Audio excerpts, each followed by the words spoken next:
that doesn't matter if it's baseball season or off season. We do that. We've got to be a lot of football today, however, because it is a very big weekend and a big night tonight. We've got Mike Claiborne and Matt Pauley on the show. I'm going to get into some baseball talk, as I mentioned, at 12:30. Katie Wu from The Athletic will be joining us. Katie is moving on to cover the Dodgers and still in St. Louis for the time being. We're going to talk to Katie in just a little bit. So as we get things going here, first let me ask you this. Matt Pauley, was that pass interference last night or what? I thought both guys were going at it pretty equally. I was glad for the no flag there. It felt like down the stretch of that game, the officials were starting to kind of impose their will, so I was happy that they did not call it. By the dictionary definition, you probably could have called it on either guy, so I'm fine with it not being called. Yeah, so what we're talking about, Miami has advanced to the national title game. As you know, there was an opportunity for Ole Miss to come back late in the game and potentially take the lead back and the win. They were not able to, and there was a play in the end zone, which I think you could have called pass interference on it. Heard one official talking about it this morning. I can't remember who it is, and he said, look, both guys are going at each other. 99% of the time, you're not going to get a flag on that play. But, of course, Ole Miss fans are pretty upset. What I think is funny, Matt, is the fact that Lane Kiffin, who was the Ole Miss coach until the season ended, which is just crazy that he left for another school. That's even a possibility to leave for another school before the playoff starts. He was still getting paid out bonuses for each level that they advanced to. So he missed out on some money by Ole Miss LSU not was being paying him. LSU was paying. That's Miss. right. That's Yeah. right. LSU, as a condition for hiring him, part of the deal to sweeten it was, look, we will give you your bonuses that you were supposed to get with Ole Miss if you come here, which is insanity, but that's what they did, and he missed out on that national title bonus. I mean, honestly, deep down, he's got to be glad that they're done. Yeah. Oh, I'm sure. The look that it would have been for them to be in the national title game and him be gone, like that's not something he needs to deal with. Plus, his the coaches had slowly been exiting the Ole Miss staff to go to LSU. You know, each week it seemed like another one or two were settling in Baton Rouge for full term. Charlie Weiss Jr. was still there, but who knows how much longer he was going to be there. I think it was better for LSU and Lane Kiffin for Ole Miss to lose last night. Yeah, Claves, what do you think about that? It's just a wild situation. You know, it's an embarrassment to what college sports is all about. We used to see coaches leave and the kids would have to stay, and now the kids can go. But the whole Lane Kiffin thing it's embarrassing. It's embarrassing for the sport, and we try and sweep it under the carpet and just move on from it. But how can you? Because what's going to happen next? We had a kid out in Washington who signed an NIL deal, and a day later he reneges and goes somewhere else, and Washington let him know, we're not going to let you out of it. So now he says, well, maybe I'll come back. We have to stop it, and we need to put more than a tourniquet on this thing because it's really out of control. And Lane Kiffin, I think, is one of the great embarrassments in college sports. I like the idea that players are able to control their futures a little bit more, but I do think something, and I don't have the right answer for it, but something's got to be done in terms of making it not so chaotic, because that's what it's turned into. You have teams that lose all of their starters in one offseason, whether it's graduation or portal and a combination of the two. That seems like, I don't know how that is sustainable. I don't know that college sports can continue with that. I think what you have to do is maybe make the buyout bigger if a guy wants to jump from one school to another. And I know John Calipari came up with an idea where you have 5 years to play. And you can transfer once, no problem. Transfer again, you have to sit out. Get hurt, tough. How is it that a guy who's played 7 years of college football? Thinking of Miami's quarterback. Exactly. Carson Beck. I don't get this, man. I mean, he's playing against kids. And at some point, we got to draw the line here. And the NCAA has no teeth. and they're going to let this thing fall in the hands of Congress, and then we're going to have even bigger issues. There was a kid yesterday. I'm trying to remember where. I'm trying to look it up real quick. But there was a kid yesterday that transferred for his 8th year of college football. 8. I mean, well, Matt, he's probably making more money than he would have made in the NFL because he would probably be out of the league by now. It's that's the wacky stuff that I think they need to figure out a way to fix, because that is I don't mean I don't think it's these are not college kids when you're talking about kids that are in their 8th year. And here's the other thing that nobody talks about, because these coaches are in a tough spot because their job is to go win games, and they're going to get fired if they don't win games, so they have to go build the best roster possible. What about the 18-year-old that's coming out of high school? Where's that kid's opportunities? Like he doesn't have one. He's got to go somewhere and play at East Toenail State Wesleyan and hopefully get discovered where somebody will give him a scholarship at a bigger school.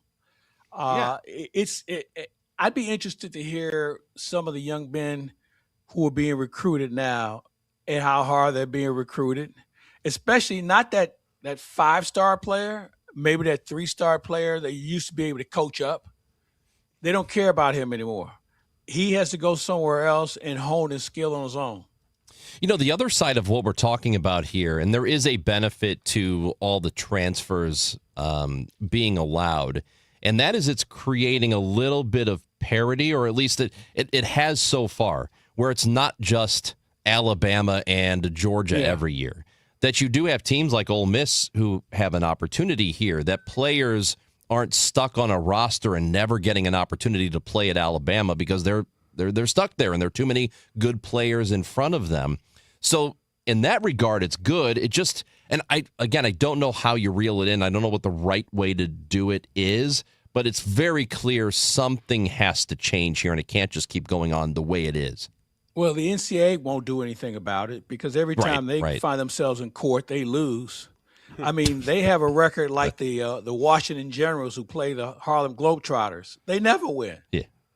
And so I don't know how they fix it. So, again, I'm going to warn everyone, this is going to fall in the laps of Congress, and then we're going to have even bigger issues. I found the guy. So he's going to Penn State. He's a UCLA transfer. His name's Siali Tapauki. He is his 8th year of eligibility because he redshirted his freshman year in 2019, was given the blanket extra year by the NCAA in 2020 due to COVID, got a medical redshirt in 2021, got a waiver in 2022 after playing only the first 2 games before missing the rest of the season. So that's, if you want the pathway to 8 years of collegiate eligibility, there you go. That's the plan. Van Wilder. So he should have a PhD by now if he's still going to class. Dude got to college before COVID. We didn't even know what COVID was yet. This guy's in college. What is he, 36? Yeah. I mean, he probably has kids that are probably water boys on the team by now. That's awesome. This is crazy. So as for the football itself, guys, tonight is the other big game. So Miami has advanced to the national championship game, and it either will be Indiana or Oregon, and they will play tonight. What do you think? I like Oregon. Dan Lanning has done a really good job. You can't take away what Indiana's done. I think the fact that we don't know a lot about them because they came out of nowhere from last year. But Lanning has done a really good job since he's been in Oregon, which I think is a tough place to play and recruit. If it weren't for Nike, I don't know why there'd be a reason to go there. But they have found a way to maintain some consistency. They got the kids from L.A. to come up there and play. And it's worked out for them. I like them by a little bit. Yeah, I don't know. I mean, Indiana beat them earlier this year. I feel like it's tough. Historically, when major conference teams play twice in a season, with the second one being in the postseason, generally the other team wins, so that goes Oregon's way. But every single time, at least for me, but I think it's us, so like the collective sports fandom, every time we say, okay, well, this is going to be it for Indiana, not only do they prove us wrong, they just bust through the wall. I mean, that game against Alabama, I thought Alabama was probably going to win that game, and not only was I wrong, I was terribly wrong. So I have a hard time picking against Indiana because I have just watched them week after week after week prove everybody wrong, and I'm sick of being wrong about them. Yeah, I'm with you on Indiana. They already handled Oregon pretty well the last time they played on the road. Indiana would be good. This team they weren't Indiana. They were called doormat until 2 years ago. So why wouldn't you think people, if you didn't go there, you wouldn't root for them because you've never seen them in this situation before. So here they are, the true Cinderella, and we kind of want them to win in a way, but we wouldn't be surprised if they got beaten. Yeah, I think they win this one too. I'm kind of with Paulie on it. They were on the road when they played them the first time this year, Oregon, and nothing's changed except Indiana's probably a little bit better than they were back in, what was it, September they played? In October? I don't know. I think you're looking at a Miami-Indiana championship game on the 19th. But tonight should be fun. Oregon and Miami. I don't see an SEC and I team in there, by the way. Say what? I don't see an SEC team in there again. Once again, the No, SEC you don't. Not in the national championship game. Hey, give it time, Matt. They'll get it fixed. They'll just raise the payroll. There it is. Mike Claiborne, Matt Pauly on the Gashouse Gang. It's not the only football playoff that's going on. Wild Card Weekend is this weekend. It starts tomorrow. My favorite weekend. It's such a great weekend, and we'll get into that when we come back. Don't forget Katie Wu from The Athletic joins us at 12:30 on 104.1 FM KMO.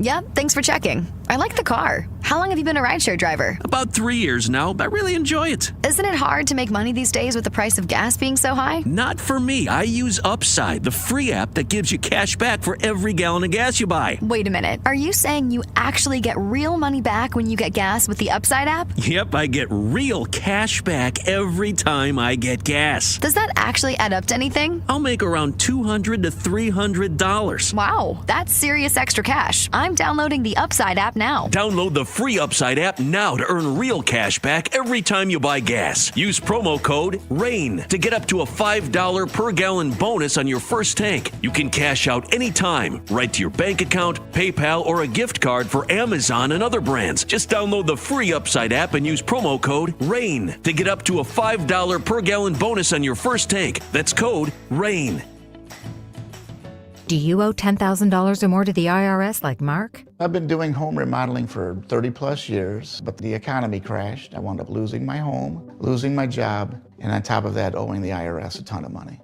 I owed the IRS $114,000. It really, truly was the worst part of my life. Then Mark found tax relief advocates. On news radio, I heard about TRA, and I thought, what's the worst that could happen? So I picked up the phone and I called them. When it was all said and done, TRA settled my $114,000 debt for $100, and I'm telling you, I was ecstatic. Could not believe it. Would recommend TRA to anyone. If you owe 10 or even hundreds of thousands of dollars to the IRS, don't lose hope. Do what Mark did and call TRA for a consultation. But TRA did. They gave me a second chance, and I'm forever grateful. Visit TRA.com or call 800-491-9914. 800-491-9914. That's 800-491-9914.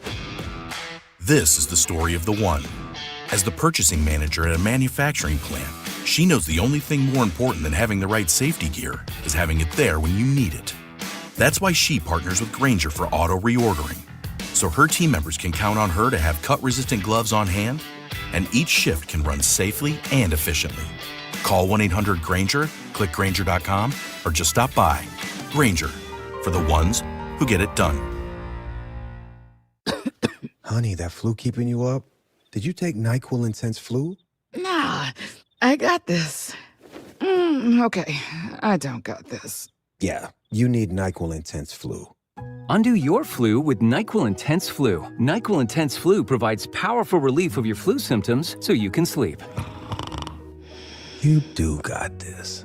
NyQuil Intense Flu. The nighttime sniffling, aching fever. Best sleep with the flu medicine. Use as directed. Keep out of reach of children. With the new IHOP value menu, $6 is all it takes to go to your happy place, where stacks of pancakes with bacon and eggs are just $6 every day. French toast, sausage, and eggs are, you guessed it, $6.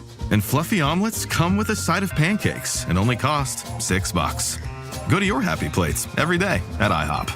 $7 in some locations. Available every day for a limited time at participating restaurants in the U.S. Hours may vary. No substitutions. Not valid with other discounts or promotions. Prices may vary. This is Mayor Kara Spencer. Congratulations, Camel X, on 100 years of great service to the St. Louis region.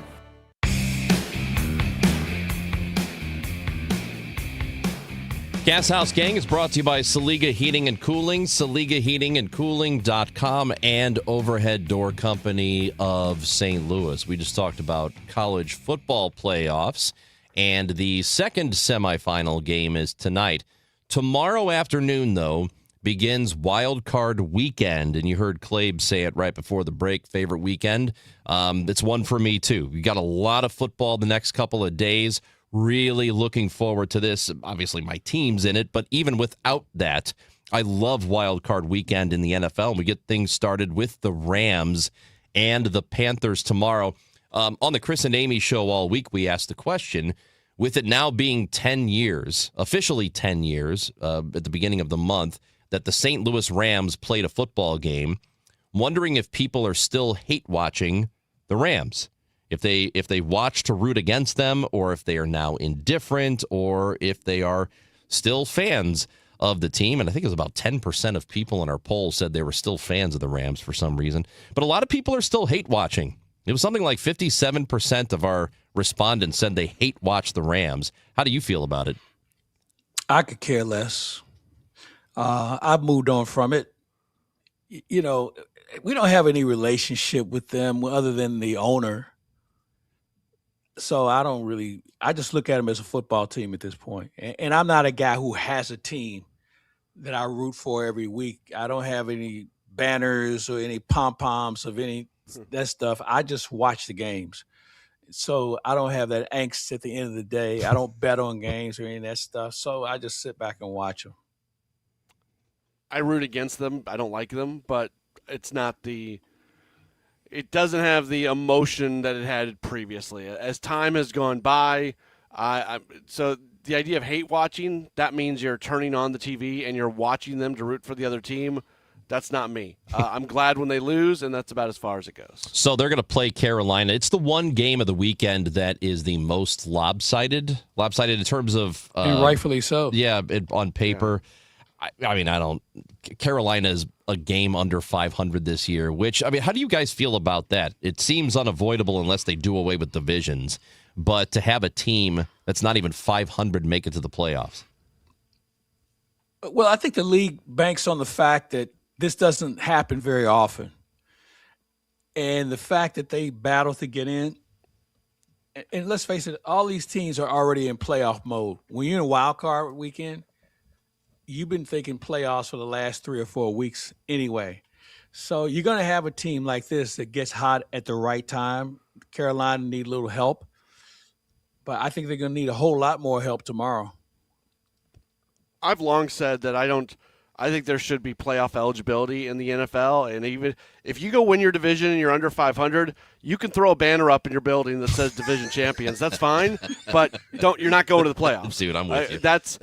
I would add just another wild card team. If you are not at least 500, or in the current situation with an odd number of teams, if you're not above 500, you simply are not playoff eligible. You get to win your division. You get to say that. You can print up T-shirts if you want to, but another team is going to the playoffs. Hey, Matt, can we have like a 10-year reunion of that team where they can come back and celebrate the fact that they won the division? You know what? That was a 3-way tie in that division. The Buccaneers and the Falcons, they were all 8-9. All 3 of them can go throw up a banner and print T-shirts, as far as I'm concerned. Hey, I'm with you on that. To me, it's a bad look, but I don't know. I don't think they're ever going to do anything about it. I am not a person who is married to divisions. I don't need there to be divisions in sports. I'm okay however they want to realign, as long as you get to keep some of the natural rivalries. I don't care what sport we're talking about. Baseball, football, doesn't matter. But having a team that doesn't even have a winning record in the playoffs, it's something a little disgusting about it. The Vikings and the Lions have, in my opinion, a better I think they have a better case to be in the playoffs than the Panthers do. Yeah, I would agree. I think this is one of those deals where the league wants competition at the end. They got it. But the teams that got hot were already behind the 8 ball before this thing got started. I think you take the best teams with the best records. And now some people will say, well, look at our schedule. Well, he played in the NFL. These all the NFL. It's not like college football where you can go out and play, Division some II. team that exactly. Yeah. And then have your chest stuck out like you actually did something. And so it's also of the belief we take the best teams. It's ridiculous that not only are the Panthers in there under 500, they're hosting. They are playing a 12-5 team, and they are hosting because division. College football got this figured out because last year the division winners, or the conference winners, I should say, automatically got those top seeds. So you had lesser teams getting first-round buys and everything. And college football figured that out very quickly. The NFL, it's not a great look when the Panthers are hosting. It's not a great look when the Steelers are hosting. Like it's okay to reseed going into the playoffs. So you've got the You know what they should do, Matt? They should play that playoff game in St. Louis.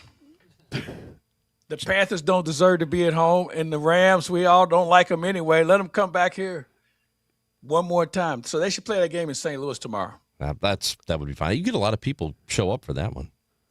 You would. I'd buy tickets. All right, so the between the Niners, Eagles, and Rams, I think you're probably looking at your NFC champion there, because the playoffs in both conferences fairly evenly matched, more so than normal. You don't have one of those teams that's just far and away better than the others. And in the AFC, to me, it's probably the Bills, I think. Who's in the Super Bowl this year, guys? I don't know about the Bills. But it's not like there's an AFC team that's that dominant. Right. Yeah. But this is their best the Bills chance have been ever. there. They have the experience. Yeah. But you can run all over the Bills. They can't stop anybody. Well, you got no Kansas City in this one, and that's the one that they just cannot beat in the playoffs. This is the worst one seeds, the teams that got the first round bye that we've seen. Like, who's picking the Denver Broncos or the Seattle Seahawks? And I think the Seahawks are actually betting favorites to win the Super Bowl, but I wouldn't bet on them. They're going to lose at some point. I don't believe in that Seahawks team. So I don't know. The one thing I'll say about the Bills, which is why I'm kind of with you, Ranj, Josh Allen would have a few Super Bowl rings if it wasn't for Patrick Mahomes and the Chiefs. Every single time they run into the Chiefs in the playoffs, they get knocked out. If you're Josh Allen, this is your chance, because Kansas City's probably going to reload. Kansas City's probably going to be pretty good here moving forward. If you're Buffalo, you got to find a way to make this run this year, because this might be your only chance to do so. I could not agree with you more on that. I think that Kansas City, people might be writing them off for the future. Don't. As soon as Mahomes is healthy again, they're going to figure out that roster. They'll make the additions they need. I've already written them off. They're done. From here on out? They don't have enough on either side of the ball. Give them time, man. They'll fix it. As long as you got Patrick Mahomes, you have a chance. Oh, they'll be good by the time they move to Kansas. But that'll be a whole different team. Hey, Matt Pauly, good to talk to you, man. Rush Hour Sports at 5? Yep, and then Sports Open Line after that. You got Bernie Miklasz with you, yes? He's off today. Oh, he's off today. Okay. Yeah, he is off today. All right, He's we'll be assignment. listening on assignment. Was it too early to use that one? Nah. No, we're good. Any time of the year, it's good. Matt Pauly, Rush Hour Sports at 5. When we come back, Mike Claiborne, Chris Ranji, and we will talk to Katie Woo of The Athletic. She is next on KMOX.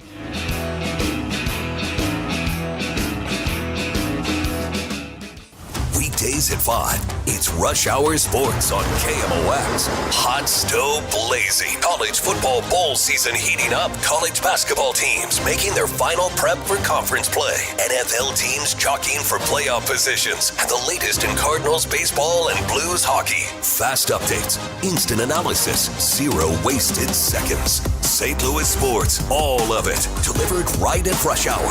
Rush Hour Sports. Weekdays at 5 on KMOX. I'm John Morgan of Morgan & Morgan. If you've been injured in a car accident, call America's largest injury law firm. For over 35 years, my mission has been to deliver more for our clients, to deliver more for you. Injured? Visit forthepeople.com for an office near you. Now, KMOX weather from the Saliga Heating and Cooling Weather Desk. Mostly cloudy and 49 degrees in St. Louis. The high will be 53. Overnight, 40 with some showers. An important message from S&L Coins. S&L Coins pays top dollar for your gold and silver coins, old currency, gold-filled jewelry, scrap gold and silver, silver plating, gold and silver bullion. Get a quote with a call to S&L at 544-3600. S&L Coins, 544-3600. Or visit S&L Coins at 9300 Gravois just east of McKenzie. Open 9 to 5 Monday through Friday, 9 to 4 Saturday. Before you sell, call S&L 544-3600. Finding great candidates to hire can be like, well, trying to find a needle in a haystack. Sure, you can post your job to some job board, but then all you can do is hope the right person comes along, which is why you should try ZipRecruiter for free at ZipRecruiter.com/radio. ZipRecruiter doesn't depend on candidates finding you. It finds them for you. Its powerful technology identifies people with the right experience and actively invites them to apply to your job. You get qualified candidates fast. So while other companies might deliver a lot of hay, ZipRecruiter finds you what you're looking for. The needle in the haystack. See why 4 out of 5 employers who post a job on ZipRecruiter get a quality candidate within the first day. ZipRecruiter, the smartest way to hire. And right now, you can try ZipRecruiter for free. That's right, free at ZipRecruiter.com/radio. That's ZipRecruiter.com/radio. ZipRecruiter.com/radio. ZipRecruiter. Saturday afternoon, it's men's Billikens basketball action as they face LaSalle. Pre-game 2:45, tip at 3 on your home for Billikens basketball. 104.1 FM, KMOX. Now the offseason came about and we lost a good one. Katie Wu of the she's not dead. She's still with us.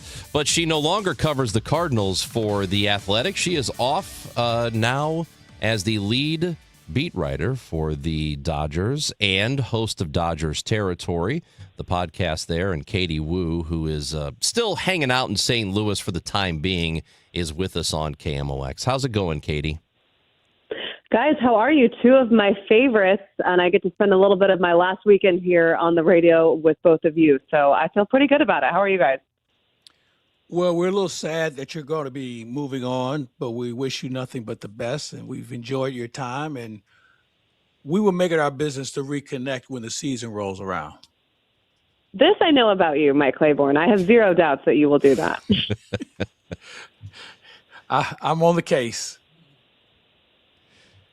All right, Katie. So I know you did some reporting this week about the Cardinals, along with Evan Drellick, about the television deal, which is something that people are paying close attention to because they want to know how they're going to be able to watch Cardinals games this year. So as you've seen the situation unfold with Main Street Sports and probably going away altogether, Main Street Sports is basically FanDuel Sports Network. What are your thoughts, and what does it look like is going to happen here for the Cardinals in particular? Yeah, I think if you are a fan of Cardinals baseball, your main question here, your main concern is, am I going to be able to watch Cardinals baseball next year? And the answer is yes. We've spoken to multiple people within the organization and Major League Baseball. The Cardinals are financially set up to broadcast all 162 games of the 2026 on season. KMOX. Yeah, on KMOX. There you That's go, right. on KMOX. There you go. Yeah, we're not going to fold. Perspective, no, of course not. From a television perspective, it's about where those games are going to be broadcasted. And The Cardinals are one of 9 MLB teams that were still currently under contract with FanDuel Sports Network to have canceled their agreement. That was reported yesterday by multiple outlets, including The Athletic. Now, just because a current agreement was canceled doesn't mean that a team can't renegotiate, but that seems pretty unlikely in the Cardinals' case. The most likely scenario, though it's not 100%, it's very, very close to that, is that the Cardinals will join MLB's network and MLB will take over the broadcast and distribution of those games. How Cardinals fans can watch those games is yet to be seen. It's still being decided, but all we can really say right now is that no matter who is broadcasting these games next season, all 162 will be available. Now it's just figuring out, one, how that's going to take place and where, and two, and this is going to operate both business and baseball operations, how much money are teams going to lose, including the Cardinals, in renegotiating their broadcasting fees? Katie, one of the things I look at with this whole TV situation is, and a collective bargaining agreement about to expire, how can the owners negotiate with the players when they don't know what kind of money they're going to have? And maybe this is part of a negotiating ploy to say, hey, listen, we're losing money. How can we do more for you when we're already losing money that you can plainly see? It's a great point. And these 9 teams, I mean, you look at the Angels, and they're one of the teams under FanDuel's umbrella here. They've had a really slow offseason. They're not really spending a lot of money. We've seen the Minnesota Twins take a step back, citing the payroll when they were under FanDuel. The Cardinals, we know this. They're rebuilding. And they were in a position, and we saw this, they were still spending money in terms of the trades they were making. They got Dustin May in free agency. But I would expect things to be a lot different now going forward, because the Cardinals, along with these 8 other teams, don't know how much money they're going to lose. You're projected to lose, no matter what your organization is, tens of millions of dollars when you renegotiate. That's whether you stay with FanDuel or whether you move to MLB or another possible scenario.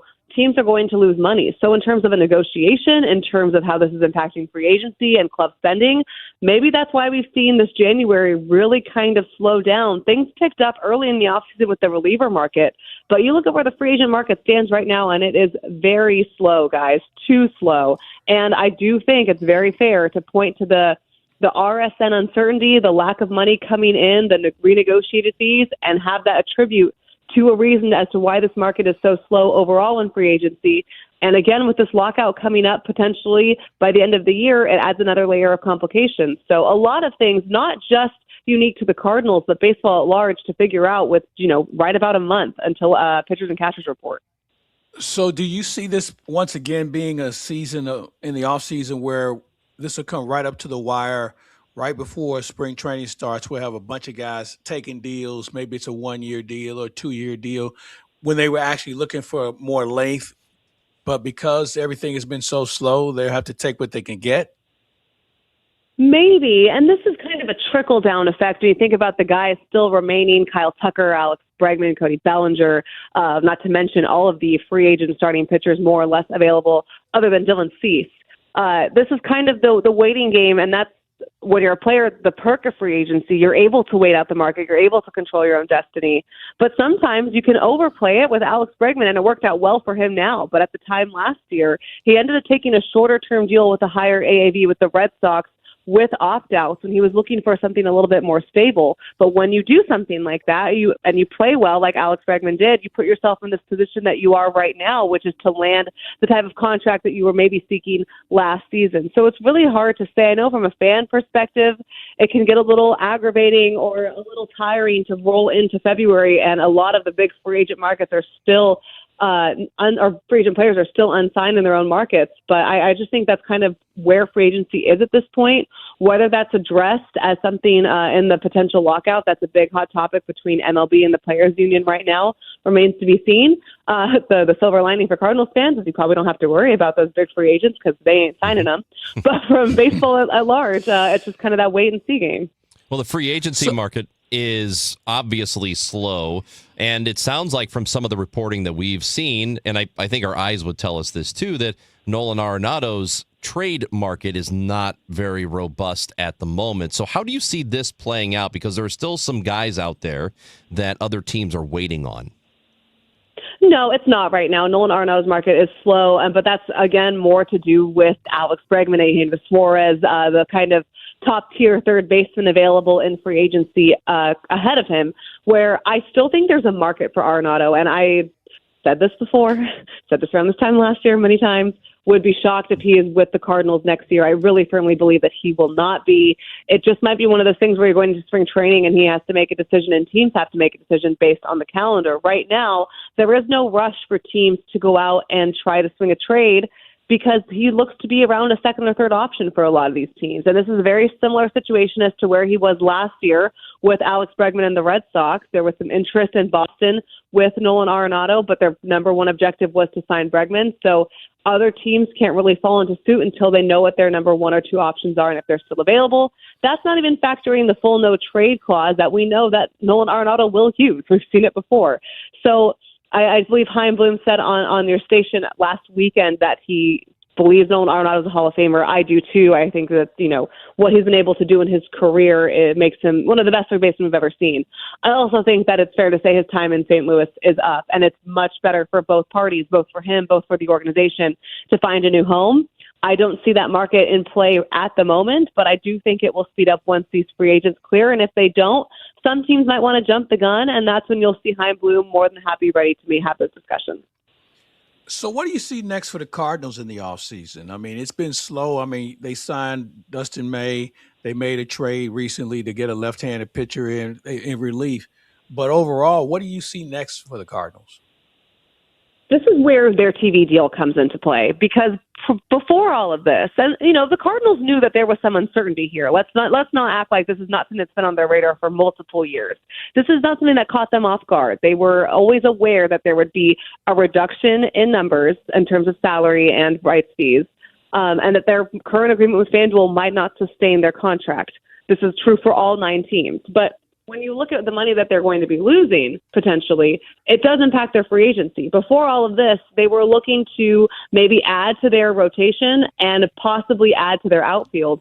I'm not sure, based on the projected money that they're going to lose, that they're going to have the budget for that. Those things change. Now, how that impacts what they do, if that makes them more inclined to trade Brendan Donovan, maybe.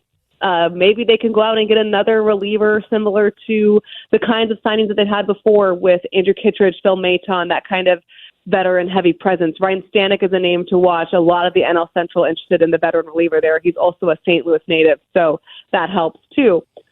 All of these you're looking at fringe adjustments, and if you're going to go sign a free agent, you're more or less looking to sign them to a 1-year deal with a chance to flip at the deadline should the Cardinals not be contending, like they're kind of projected to right now. You're not looking for any big splashes. You're looking for depth pieces. The bigger priority for the Cardinals is the big picture. You've heard Chaim Bloom say it all winter. They need to get some prospect depth. They've done a nice job at getting some starting pitching depth. We've talked about that for years, the organization's need for that. Right now, though, it's a boring answer. They're just kind of waiting it out, and there's a chance they could be done just based on the projected loss of revenue from this TV deal. Recently, Ken Rosenthal suggested that the trade market for Brendan Donovan may not also be as robust. And part of it is the Cardinals view him as a star, and a lot of other teams do not see him that way. And maybe it's just negotiating. But what do you think the reality is with the interest in Donovan? Yeah, it's a good question and a fair point about the negotiation. I think when you're looking at Brendan Donovan and really the Cardinals trades in general this offseason, when St. Louis moved to trade Sonny Gray and Wilson Contreras and eventually, potentially, fingers crossed, Nolan Arenado, the primary objective was to move these veterans, clear money clear space on the roster for younger players and clear money off the books. You want to get a good return, but you weren't moving players just to get a return. You had other priorities. Trading Brendan Donovan is your best chance of your entire roster to net a significant return. And that's where I think the term the Cardinals are valuing him as a star comes into play. Because I think here in St. Louis, Brendan Donovan is valued very highly, and clearly many, many organizations feel the same way. I mean, over half the league has checked in on him. And he had a very heavy market going into the winter meetings. But when you're Chaim Bloom and you know that Brendan Donovan is someone that you don't have to trade, and you're only going to trade if the projected package is something you can't say no to, that's going to stall the market. And that's exactly what a president of baseball operations trying to capitalize on a rebuild should be doing. There's no need to trade Donovan. He's still under team control. He's relatively cheap. We saw the salary numbers from arbitration yesterday. And maybe, when you're looking to trade him and you're the Cardinals and you're rebuilding, you have to be blown away by the package. I know the Mariners have a ton of pitching depth. They've been connected to him. The Giants, that seemed to taper off. And I guess at this point, you can never count out the Red Sox. But I think as we're looking at Brendan Donovan and trade partners, it's not a guarantee he's going to be traded, although I still believe he will be. But if the Cardinals decide to hang on to him, it's just because they felt like they couldn't capitalize on a player whose return overall is higher than any of the other players that they've traded already. Katie, as we say goodbye here and as you leave St. Louis for good, do you believe that you left the Cardinals in better shape than you found it? I think that's the one job. Leave it in better shape than you found them. You know what I mean? Okay, so my bad on that point. I will say this, Cardinals fans, I hear you out. I think that we have a better understanding of what the future of the organization should look like. And I think going into 2026, there's much more clear expectations of what next season should look like, but there's a foundation in place. And for the past 2 seasons, there was some very mixed messaging on what exactly that foundation looked like. So there's my silver lining, Cardinals fans. At least you know what to expect, and there's a plan to follow. So we've come a long way from, Albert Pujols and 700 homers. But hey, it is what it is. That's right. All right, so when are you taking off for good? When are you leaving us? Sunday. I've been back and forth, but yes. One last dinner with my girlfriends, and then there is, shameless plug, next Sunday, January 18th at the MAC in downtown St. Louis. Limited tickets still available for the St. Louis Baseball Writers Dinner, so I'll be in attendance just for that night. It's our 66th one, the 20th anniversary of the 2006 World Series team. Tony La Russa is going to be there, Mason Wynn, Alec Burleson, J.J. Weatherholt, and very few tickets available, but still available. For our exclusive Q&A event with President of Baseball Operations Chaim Bloom for VIP members. So go check it out. DM me on Twitter if you need any help to go get tickets. Just Google it. It should pop up. But yeah, it's a great event, and I'm looking forward to going one more time. Katie Woo, you are stellar. Congratulations again, and we are going to miss you in St. Louis. I miss you guys already, but I'll see you soon. Our first weekend of May, Cardinals-Dodgers. Book it. Fantastic. Katie Woo of The Athletic, now covering the Dodgers, also Dodgers Territory, the podcast, and she's there too. She's so good, and we are going to miss her in St. Louis. Don't know yet who's taking over for her. No, I don't think The that's Athletic. been announced. No. But we will miss her. There's no doubt about that. She did something for St. Louis in covering baseball that I think St. Louis really needed, and filling her shoes will be a very difficult task. It's Mike Claiborne and Chris Ranji on the Gashouse Gang. Just a bit to go here on 104.1 FM KMOX. Winterfest is back for the 10th year in Keener Plaza, now through January 11th. Enjoy Winterfest traditions, including ice skating, s'mores, and igloos underneath 100,000 twinkling lights in the shadow of the Gateway Arch. Grab a bite or drink from downtown favorites and enjoy a family-friendly New Year's Eve fireworks spectacular. Winterfest, hosted by Gateway Arch Park Foundation, presented by Bank of America and Worldwide Technology. For more info, KMOX.com/events. Bernie Miklas here for Saliga Heating and Cooling. Our family's called the Saliga family for 18 years, and we are grateful for Saliga's honesty, knowledge, and professionalism.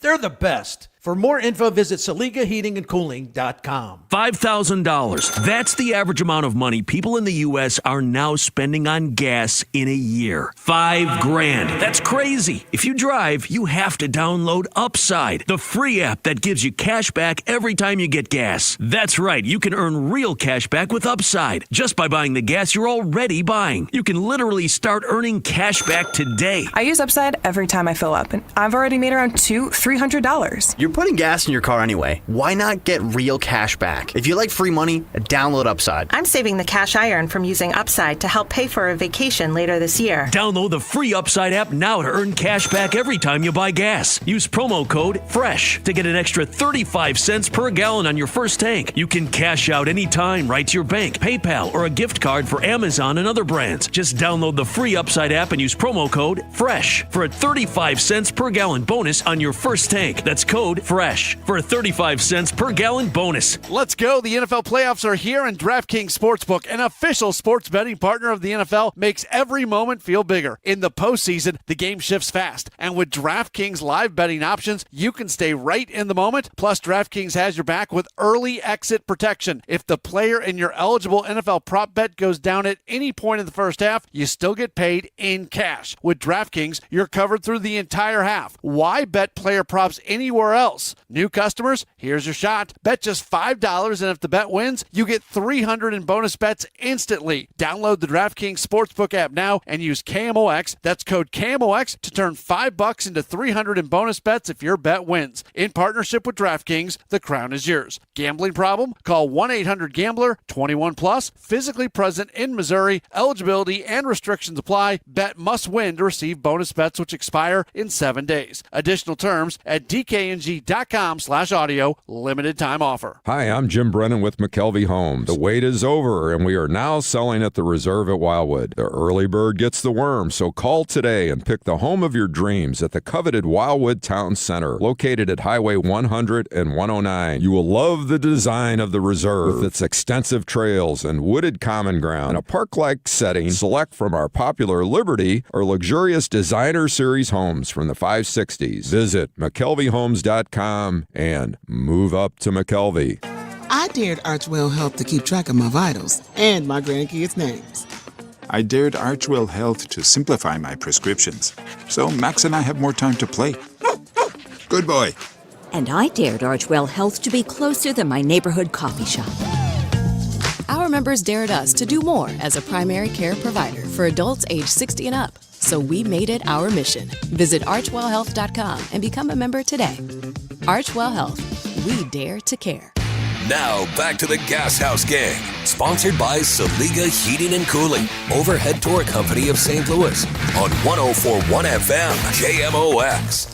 Mike Claiborne and Chris Ranji on the Gashouse Gang, brought to you by Saliga Heating and Cooling, SaligaHeatingandCooling.com, and by Overhead Door Company of St. Louis. Claibs, we were just talking about the Cardinals, and here's the way I am looking at it, and whatever issues or frustration or, impatience a lot of Cardinals fans have with the organization at the moment.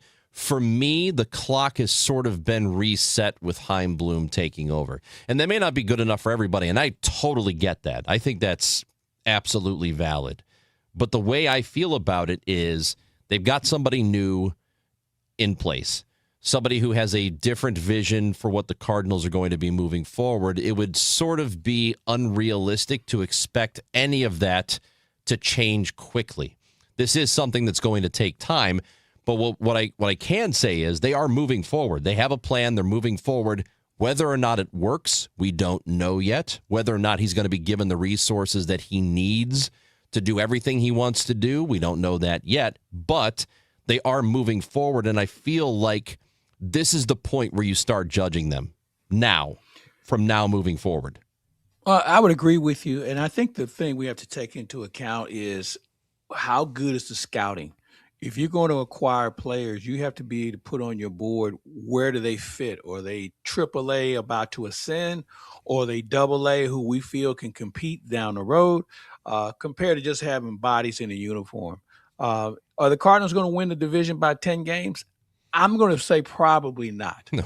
But I want to make sure that they're competitive, because you're going to have 26 guys in uniform. And some of those guys are competing for their future, and other guys are competing for now. And I think chemistry is going to be very important here as far as leadership and just how the Cardinal way is going to look moving forward. And there's still a lot of work to do leading up to that.